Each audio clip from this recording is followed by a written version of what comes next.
What is going on, everybody? Thank you so much for finding your way to my page and checking out this video. My name is Lance Zeckman. I am a real estate agent with Keller Williams Greater Omaha here in and around the Omaha area. And today's video is going to be what I believe is the biggest mistake that sellers make when they are listing their home. So without further ado, let's go ahead and jump into it and I'll see you on the other side.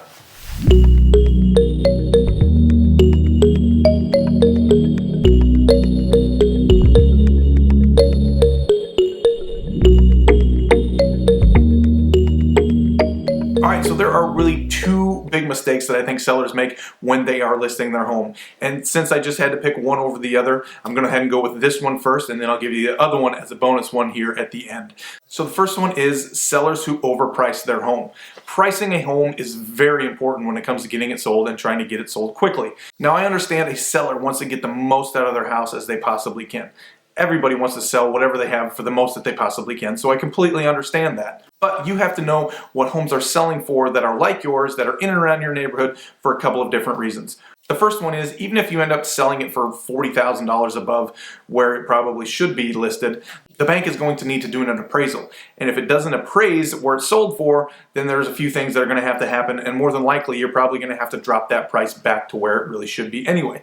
And number two, pricing your home where it really should be at is going to get more people through the door. It's always hard to be the most expensive house for sale in the neighborhood, and it's even harder to be the most expensive house that is ever sold in the neighborhood. So when people see that and realize that this house is selling for way above any of the other homes that have sold in this neighborhood, sometimes they think, I'm just going to sit back and I'm going to wait until something comes up that makes more sense for us. And it also lessens your buyer pool, because the higher you price something, the lesser amount of people that are going to be in that pool. So if you price your house correctly at the start, you're going to have more of those people that actually fit your price range coming to check out your house.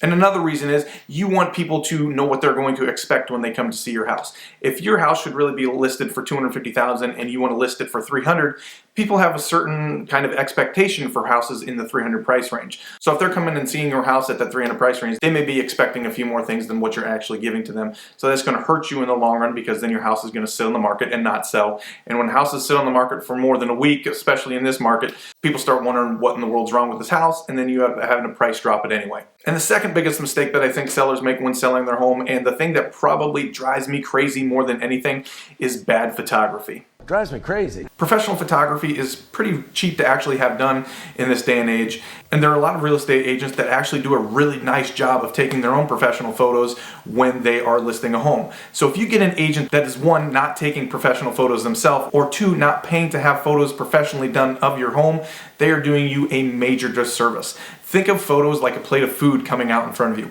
If the food comes out and looks terrible, you're not going to want to even try a bite of it. Even though it might taste fantastic, you don't even want to try it because it doesn't look good.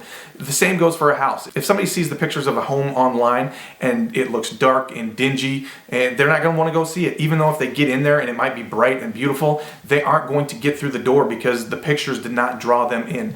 You want to have fantastic pictures when it comes to listing your house. Otherwise, you are doing your home a great disservice. I want to throw a quick example up here for you guys. This is a picture taken of my basement with my iPhone. As you can see, it's not too bad. In this day and age, iPhones are actually really good with photography, so this isn't bad. I'm going to show you the same photo edited here. Brightens it up a little bit more, changes, darkens those brightest areas, lightens up the dark areas here a little bit. But now I'm going to show you with a professional DSLR camera.